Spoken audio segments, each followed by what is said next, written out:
नमस्कार दोस्तों, आज हम आपको सुनाने वाले हैं एक नई स्टोरी।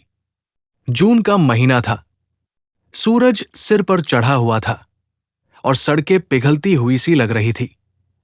शहर के बीचों बीच एक बड़ा बैंक, सुरक्षा कोऑपरेटिव बैंक लिमिटेड, सफेद संगमरमर से चमक रहा था। अंदर एसी की ठंडक, बाहर उमस और पसीना। हरिहरनाथ मिश्रा, उम्र करीब 75 साल, एक सफेद धोती और कुर्ते में, सिर पर हल्की सी जालीदार टोपी और कांपते हाथों में लकड़ी की लाठी लिए धीरे धीरे बैंक के गेट पर पहुंचे। चेहरे पर झुर्रियों का जाल, मगर आंखों में कुछ ऐसा तेज जो उम्र की रेखाओं को धुंधला कर देता था। हरिहरनाथ मिश्रा ने अपने फटे से झोले से एक पुरानी पासबुक निकाली। बैंक के गेट पर खड़े गार्ड ने उन्हें अजीब नजरों से देखा। कहाँ जा रहे हो बाबा? गार्ड ने नाक सिकोड़ते हुए पूछा। बेटा, पैसे निकालने आया हूं, मिश्रा जी ने धीमे स्वर में कहा। लाइन देखिए अंदर, बुजुर्ग हो, घर बैठो, वैसे भी अभी बैंक बंद होने वाला है, गार्ड ने बेरुखी से जवाब दिया और रास्ता रोका। मिश्रा जी ने कुछ नहीं कहा। वो धीमी चाल से गेट के अंदर बढ़े, लेकिन तभी गार्ड ने कंधे से धक्का दिया। बोला ना बाबा, घर जाओ। वो लड़खड़ाए, लाठी गिर गई और मिश्रा जी सड़क पर गिर पड़े। आसपास कुछ लोग ठिठक कर देखने लगे, कुछ हंस दिए, कुछ ने अनदेखा कर दिया। मिश्रा जी ने कांपते हाथों से जमीन से लाठी उठाई, अपनी टोपी सीधी की और फिर आंखों में जमा अपमान के आंसू पोंछे। वो बिना कुछ बोले उठे और झोले से एक पुराना मोबाइल फोन निकाला। कमजोर उंगलियों से नंबर डायल किया, एक ऐसा नंबर जिसे शायद महीनों से नहीं मिलाया था। फोन उधर से उठाया गया। हाँ बाबा, बेटा, बैंक पहुंचा था, निकालने आए थे कुछ पैसे, लेकिन गेट से बाहर कर दिया।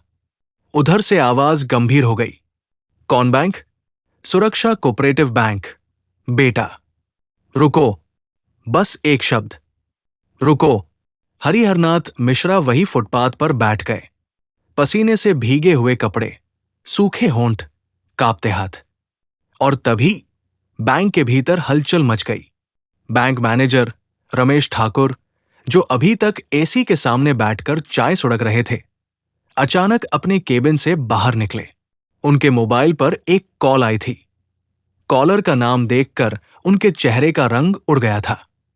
साहब, माफ कीजिएगा। हाँ, मैं अभी देखता हूं। उन्होंने फोन बंद किया और दौड़ते हुए गेट तक आए। गार्ड अभी भी अपनी जगह पर था।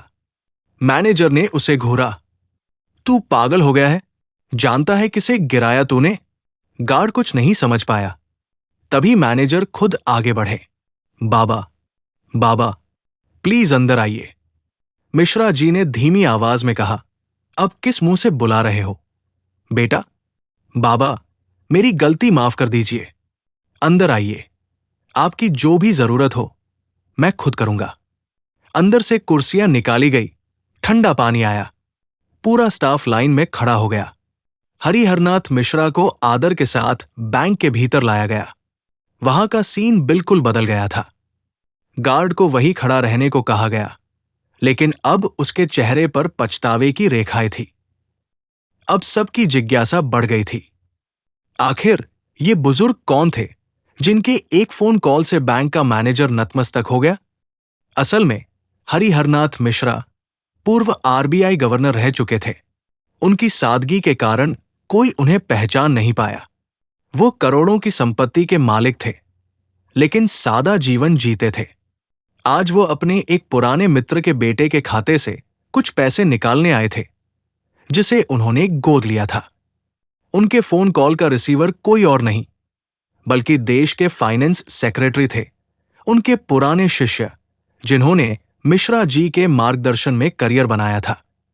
अब बैंक का हर अधिकारी, हर कर्मचारी मिश्रा जी के सामने झुका हुआ था। पैसे निकालने की औपचारिकता चुटकियों में पूरी हुई। मिश्रा जी को बैंक की तरफ से फूलों का गुलदस्ता दिया गया और गार्ड से माफी मंगवाई गई। मैनेजर ने तो बैंक के बोर्ड पर एक नोटिस भी चिपकवा दिया। हमारे आदरणीय ग्राहक श्री हरिहरनाथ मिश्रा जी का यहां स्वागत है।